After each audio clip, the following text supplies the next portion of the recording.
Selamat petang semua.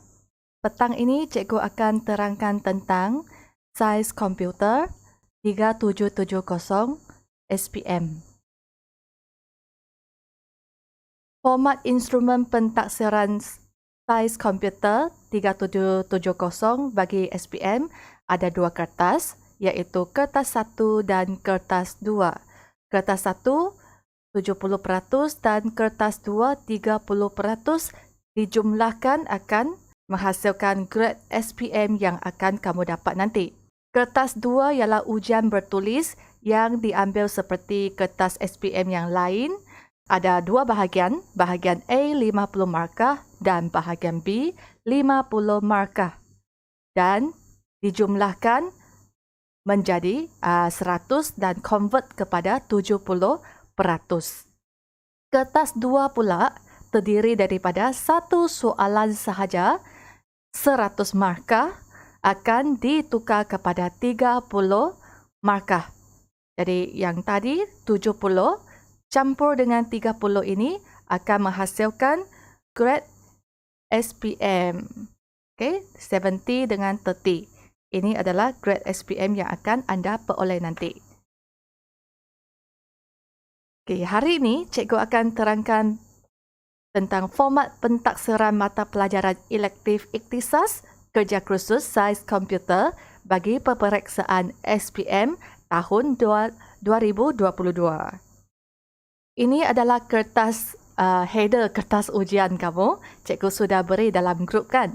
Harap kamu sudah baca dan kita akan go through bersama apa yang ada dalam kertas ujian ini. Tugasan kerja kursus ini mengandungi satu tugasan. Calon dikehendaki laksanakan tugasan berdasarkan arahan tugasan yang diberikan secara individu. Jangan kopi dengan kawan dan jangan bagi kawan kopi. Ketiga, anda dikehendaki laksanakan tugasan kerja khusus ini mengikut masa yang ditetapkan. Tiada masa tambahan yang akan diberikan. Macam kamu ambil ujian SPM, dalam tempoh masa, kena kamu siapkan, tak ada extra time untuk kamu ya. Okay. Semasa melaksanakan tugasan ini, anda dikehendaki patuh dan akur kepada arahan guru. Di sini kamu akan tahu apa arahan yang diberikan kepada guru-guru. Yang pertama, guru hendaklah memuat turun, memberi taklimat dan arahkan calon untuk cari maklumat dan bahan yang berkaitan dengan tugasan. Pastikan calon merancang dan melaksanakan tugasan ini mengikut tempoh yang ditetapkan iaitu dari 1 Ogos tahun 2021 hingga 30 Jun 2022. Membimbing, memberi tunjuk ajar dan panduan kepada calon dalam aspek yang berikut.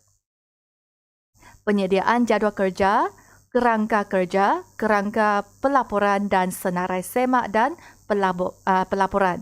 Jadual kerja maksudnya cikgu akan tetapkan bila masa anda perlu hantar tugasan anda. Mesti hantar ikut masa yang diberikan. Jangan lewat. Pemilihan maklumat dan bahan yang sesuai dengan pelaksanaan tugasan. Cikgu akan beri sedikit bahan dan maklumat yang boleh dijadikan rujukan dan membimbing anda membuat kerja kursus ini. Memberi pandangan atau komen tentang hasil tugasan calon. Sebaiknya kamu boleh hantar sebelum tarikh tutup yang cikgu berikan. Jadi, ada masa untuk cikgu buat penyemakan lebih awal. So, kamu boleh buat pembetulan untuk dapat markah yang lebih bagus. Kalau hantar last minute, tak sempat cikgu nak semak semua serentak dan nak bagi kamu masa untuk membuat pembetulan. So, hantar awal paling bagus. Kamu ada masa untuk buat pembetulan. Cikgu akan semak ikut urutan siapa yang paling awal hantar. So, lepas cikgu semak, cikgu akan beri kamu peluang untuk membuat penambahbaikan. Sehingga markah itu dihantarlah. Okay? Kalau sudah hantar, dia masuk ke dalam lembaga peperiksaan. Tidak boleh diubah suai lagi ya. So, cikgu akan beri cadangan untuk penambahbaikan hasil anda. Kalau kamu hantar tepat pada masalah. Kalau lewat-lewat, last minute, tak dapatlah cikgu berikan cadangan. Okay. Guru adalah dilarang melakukan perkara-perkara yang berikut. Yang pertama, cikgu tak boleh berikan jawapan atau contoh jawapan yang berkaitan dengan tugasan kepada calon. Kedua, tidak boleh membantu atau menolong calon menyempurnakan laporan akhir tugasan. Seterusnya, guru hendaklah melaksanakan perkara yang berikut, memastikan hasil tugasan calon yang dikemukakan kepada guru untuk pentaksiran adalah asli atau tulen, bukan kopi dari sesiapa atau bukan kamu dapatkan dari mana-mana sumber yang dicedok 100%. Sekiranya calon memetik pernyataan, mengambil data, grafik atau maklumat daripada mana-mana sumber rujukan, hendaklah dinyatakan sumber rujukan. Perlu buat sumber rujukan. Kalau kamu ada ambil mana-mana pernyataan ke, data atau apa-apa gambar ke, perlu buat sumber rujukan. Guna APS tahu. Seterusnya, cikgu perlu mengumpul hasil kerja calon dan disimpan di tempat yang selamat. Sudah kita berjumpa bersemuka nanti, kerja khusus kamu akan dikumpul dan disimpan dalam bilik yang selamat. Pada fasa sekarang, kamu boleh simpan sendiri dulu dan lebih bagus kamu boleh backup. Kalau kamu buat dengan komputer, kamu boleh simpan di Google Drive contohnya dan sharekan kepada cikgu. So, cikgu ada backup kamu punya data. Kamu tidak wajib guna komputer. Ada pelajar yang tak ada komputer kan? Kamu boleh tulis di kertas seperti kamu buat folio. Boleh tulis di kertas seperti kamu buat folio dan kertas itu kamu simpan elok-elok. Semasa nak hantar, kamu ambil gambar. Scan dengan handphone kamu. Scan dengan handphone dan hantar kepada cikgu. Okey? Boleh juga buat di kertas. Tak wajib guna komputer. Okey. Menjalankan pentaksiran dan penilaian proses kerja calon sepanjang masa tugasan. So, cikgu perlu buat pentaksiran dan penilaian. Awal bulan 11 nanti, pentaksir kawasan yang akan mentaksir kerja kursus anda yang sudah cikgu menilai. So, tak boleh sebarangan cikgu bagi markah. Ada pentaksir kawasan menilai lagi. So, pihak sekolah bertanggungjawab menyediakan kelengkapan peralatan asas untuk calon melaksanakan tugasan ini. Disebabkan pandemik COVID-19, kamu tak boleh pergi ke makmal komputer. Jadi, anda diberi kelonggaran. Sesiapa yang tak ada komputer, kamu boleh tulis di kertas. Alright? Seterusnya adalah arahan kepada calon. Kertas peperiksaan ini mengandungi satu tema tugasan kertas projek. Calon yang mengambil mata pelajaran sains komputer wajib melaksanakan kerja kursus ini.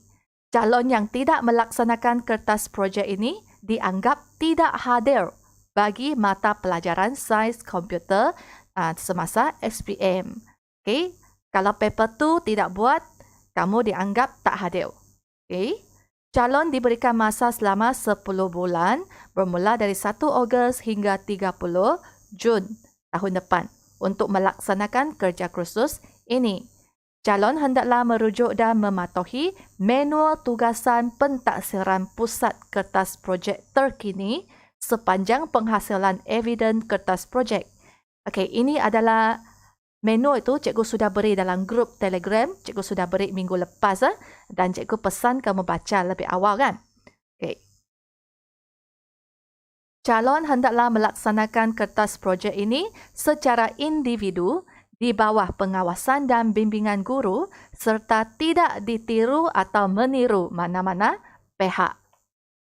Calon hendaklah menggunakan teknologi maklumat dan komunikasi dan bahan-bahan rujukan lain untuk mencari dan mengumpul maklumat. Pada peringkat ini, sebab COVID-19 diberikan sikit kelonggaran. Tapi walaupun tidak perlu kamu buat dengan komputer, nak mencari maklumat guna handphone masih dapat kamu online kan? Okay. Ketujuh, calon dikehendaki menyertakan lakaran reka bentuk antara muka, menu sistem, borang dan laporan yang lengkap dan jelas berdasarkan kehendak sistem. Ini adalah salah satu fasa nanti. Calon hendaklah mengemukakan evidence kepada pentaksir sebelum tamat tempoh ikut ketetapan lembaga peperiksaan. Okey, iaitu pada peringkat tingkatan 4 melibatkan fasa 1 dan fasa 2, anda perlu isi borang PPC F1, PPC F2 dan cikgu akan buat BMI 1. Evidence bagi tingkatan 5 melibatkan fasa 3, fasa 4 dan fasa 5. Jadi anda perlu isi PPC fasa 3, fasa 4, fasa 5, nilai. Dan pada akhirnya anda perlu buat laporan yang merangkumi fasa 1 hingga fasa 5. Boleh ambil dari borang PPC, masukkan ke dalam folio untuk buat laporan lengkap. Calon hendaklah hantar dan dapatkan pengesahan daripada guru pada setiap peringkat eviden yang dikemukakan. So, cikgu akan suruh kamu hantar peringkat demi peringkat. Kamu akan hantar 1.1, 1.2, 1.3 dan seterusnya. Pemakahan kerja projek calon menggunakan rubrik pemakahan ikut aspek yang ditetapkan dalam manual tugasan pentaksiran pusat. Sekarang mari kita tengok tajuk. Tema, pengurusan pertandingan. Mestilah cepat dan tepat. Diberikan satu situasi, pengelolaan sesuatu pertandingan sering melibatkan proses pengumpulan dan pengiraan skor yang kebiasaannya dilakukan secara manual. Justru, beberapa masalah akan dihadapi seperti keputusan yang diumumkan lewat atau tidak tepat. Situasi ini sudah pasti mengundang rasa tidak puas hati berbagai pihak. Jadi, arahan kepada calon sebagai seorang pembangun sistem, anda dikehendaki merangka atau membangunkan satu aplikasi berasaskan web untuk membantu menguruskan pertandingan dan menjana keputusan terkini. Sistem yang akan dibangunkan hendaklah boleh dicapai menggunakan pelayar web browser dari mana-mana komputer dalam rangkaian setempat. Okay. Kamu perlu buatkan satu aplikasi atau sistem dalam talian. Tahun depan baru akan kamu belajar cara membangunkan pangkalan data dan laman web. Tahun ini anda akan mereka bentuk terlebih dahulu. Jadi bahagian cetusan ideal untuk kerja kursus ini, kamu perlu buat satu sistem atau aplikasi yang boleh menguruskan satu pertandingan atau karnival, peringkat kumpulan ke, individu ke, ikut kreativiti kamu, tak ada ketetapan. Kamu nak buat, asalkan dia melibatkan skor. Ada kira markah, ada ranking. Pertandingan mesti ada ranking kan? Ada yang dapat johan, naib johan dan seterusnya. So, boleh kira skor dan boleh buat ranking. Apa-apa sistem. Nak buat quiz, aplikasi quiz ke, atau sistem pertandingan karaoke, atau sistem yang boleh mengira markah semasa pertandingan atau semasa hari sukan. Untuk acara-acara dalam hari sukan, itu pun boleh. Tak ada ketetapan. Asalkan sistem yang boleh kira skor dan paparkan ranking. Jadi, perekodan dan pengiraan skor atau markah secara automatik. Keputusan yang tepat dan cepat dengan mengambil kira tiada human error, maksudnya kalau manusia yang key in markah itu tidak melakukan kesilapan. Okey, atau manusia yang catat markah itu tidak buat kesilapan. Okey. Dia anggaplah tiada kesilapan dari manusia lah. Okey, dia anggap tiada kesilapan daripada manusia. Lepas tu, yang ini yang kita bincang tadi, merangka atau bangunkan aplikasi sistem yang berfungsi dengan pelayan web. Okay, proses pengumpulan skor. Apa yang perlu, sistem ini boleh melakukan proses pengumpulan skor, CRUD, boleh create, read, update, delete. Maksudnya boleh memasukkan data, boleh paparkan semula data, boleh mengemaskini dan boleh menghapuskan rekod. Okey, paparkan keputusan ini melibatkan elemen pengiraan. Contohnya kira jumlah markah, kira peratusan ke atau susun ranking. Cadangan aplikasi atau sistem, pengguna atau urus setia boleh mendaftar peserta. Boleh add peserta atau pelajar. Sistem boleh terima keputusan dan membuat pengiraan.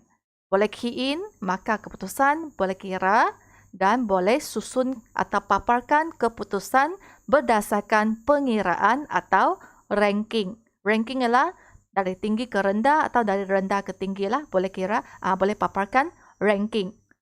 Peserta boleh membuat semakan keputusan atau boleh semak ranking mereka. Ini ialah cadangan apa yang aplikasi atau sistem yang boleh buat. Kita tengok fasa 1. Fasa 1 melaksanakan penyelesaian. Fasa 1 12 markah. Fasa 1 ada 6 aspek. Yang pertama, penyataan masalah. Penyataan masalah. Kedua, objektif. Ketiga ialah skop. Keempat, kumpulan sasaran. Kelima, menilai sistem sedia ada. Dan keenam, tempo kerja projek. Hari ini cikgu akan terangkan 1.1 hingga 1.4. Minggu depan cikgu akan terangkan 1.5 sampai 1.6. Yang keempat ini senang sahaja. Cikgu beri kamu masa seminggu untuk siapkan. Minggu depan hari Rabu kamu hantar. Tidak perlu buat esei, bukan buat esei. Senang saja. Cikgu akan terangkan sekarang macam mana nak buat. Kalau ada soalan boleh tanya ya. Mari kita pergi ke yang pertama. Nanti cikgu akan masukkan borang PPC ini ke grup. Ini adalah borang untuk fasa pertama. Kamu dikendaki typekan atau kalau kamu guna versi kertas, kamu salin ke kertas. Salin ke kertas. Tak perlu lukis inilah. Kamu salin dari ini lembaga peperiksaan ini. Logo itu tak payah lukis, kasihan kalau nak lukis lagi. Seperti buat folio, kamu boleh tulis di kertas atau kamu type dengan guna borang yang type ke dalam dengan guna borang yang cikgu hantar ke grup nanti. So, typekan nama penuh seperti IC, nama penuh. Nombor IC, masukkan nombor IC kamu. Angka giliran dengan tahun peperiksaan, biarkan kosong dulu. Tahun depan, tahun peperiksaan ialah 2022 lah. Letaklah 2022. 2022. Angka giliran kosongkan dulu. Next year sudah dapat, baru kamu isi. Untuk aspek yang pertama. Penyataan masalah. Menulis penyataan masalah dengan jelas dan tepat 2 markah. Tadi sudah dibincangkan dilakukan secara manual kan? Kamu cerahkinkan atau kamu terangkan sedikit apa yang dilakukan secara manual. Macam mana secara manual? Cerahkinkan proses secara manual itu. Contohnya markah itu dicatat dalam mana? Catat dalam buku kah, borang kah, kertas kah? Dikumpul atau dikira oleh siapa? Lepas tu dihantar ke bilik mengira markah kah atau macam mana? Kamu boleh jelaskan sedikit di sini dan kemudian kamu nyatakan masalah. Boleh kamu nyatakan masalahnya seperti keputusan diumumkan lewat atau tidak tepat, tidak lewat sebab mungkin penghantara skor tu dari tempat pertandingan kepada juri perlu mengambil masa, tidak tepat, tulisan sukar dibacakah, tersilap membuat perekodan semasa buat pemindahan markah, atau tulisan sukar dibaca apabila pindah mungkin tersilap kan, atau semasa catat juri yang kira markah itu semasa dia pindah dari borang atau kertas dia tersilap tulis, tersalah tengok kan, silap tulis, atau borang, buku, kertas itu basah kah, terkoyak kah, tercicir kah. Satu lagi ialah kesilapan semasa membuat pengiraan. Kalau rekod salah, mungkin mengira markah yang salah, atau rekod yang betul tapi semasa dia tekan dengan kalkulator silap, itu pun mungkin berlaku kan. Okey, jelaskan masalah kemudian nyatakan kenapa perlukan sistem atau aplikasi dalam talian. Tulis dalam borang ni ya. Okey. Contohnya, apakah masalah dalam proses penghantaran seperti yang cikgu jelaskan tadi. Jadi, aplikasi atau sistem berasaskan web diperlukan untuk membantu menguruskan pertandingan dan bencana keputusan terkini supaya skor mudah atau cepat atau pengiraan automatik dan tepat, tempoh pengiraan singkat dan sebagainya. Okey, boleh elaborate sedikit untuk bahagian penyataan masalah. Okey, seterusnya menulis objektif yang spesifik, relevan dan boleh dicapai bersesuaian dengan tema. Objektif mesti spesifik dan menjurus kepada sekurang-kurangnya satu elemen pengiraan yang sesuai. Contohnya ialah ini. Boleh objektif aplikasi XXX, ini kamu masukkan sistem apa atau aplikasi apa. Masukkan nama sistem kamu, kemudian nyatakan objektif. Contohnya, objektifnya ialah merekod maklumat murid ke, peserta ke atau sesiapa. Okey, mengira pencapaian atau prestasi atau skor apa. Paparkan pencapaian atau prestasi atau ranking atau apa untuk pertandingan apa contohnya ya. Tulis dengan lengkap untuk objektif. Okey. Sudah, seterusnya skop. Skop mesti menulis cakupan dan batasan hasil kerja projek dengan jelas. Skop hanya merangkumi keupayaan atau batasan sistem atau aplikasi saja. Keupayaan atau batasan. Sekurang-kurangnya 2 skop. Contohnya, sistem ini hanya menguruskan pertandingan apa sahaja. Contohnya, okey? Contohnya, sistem ini hanya menguruskan pertandingan karaoke pelajar sahaja. Contoh, sistem ini hanya memaparkan jumlah skor semasa sahaja. Atau sistem ini hanya memaparkan ranking skor semasa sahaja. Ini ialah apa yang batasan atau keupayaan sistem anda. Okey? Apa yang boleh dia buat dan apa batasan dia. 1.4 kumpulan sasaran. Menyatakan kumpulan sasaran yang relevan. Okey, kumpulan sasaran yang relevan 1 markah. Okey, 1 markah. Contohnya, sistem atau aplikasi itu akan digunakan oleh siapa? Murid kah, guru kah, atau pengurus pertandingan kah, penganjur pertandingan apa? Kena nyatakan pertandingan apa sebab kamu punya sistem itu adalah khas untuk sesuatu pertandingan kan? Atau sesuatu kuis kah, sesuatu permainan kah? Okey? Sekurang-kurangnya 2 kumpulan. Okey, mesti ada pengurus, ada peserta kan? Contohnya pengurus kah, guru kah, juri kah? Lepas tu peserta kah, murid kah, atlet kah?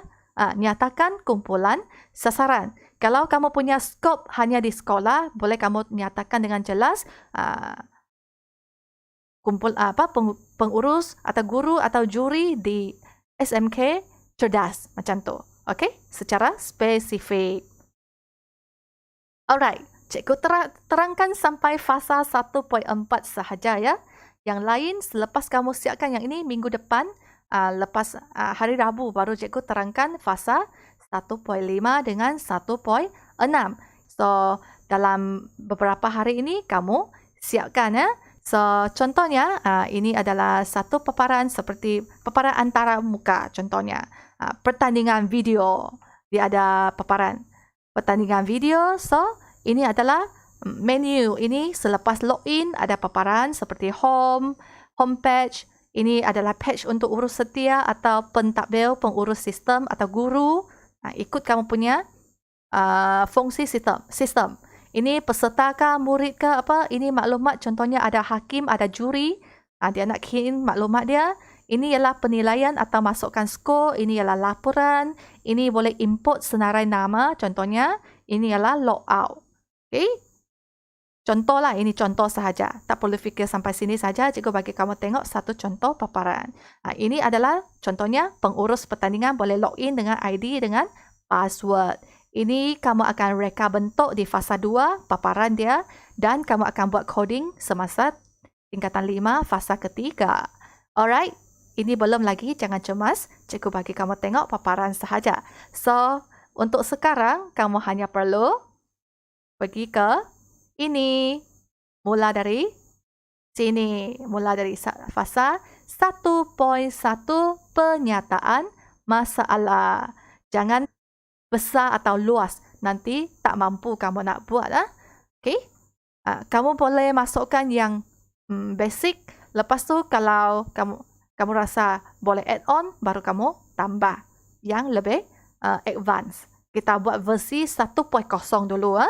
Jangan sekaligus nak buat versi 9.0 kah? Okay?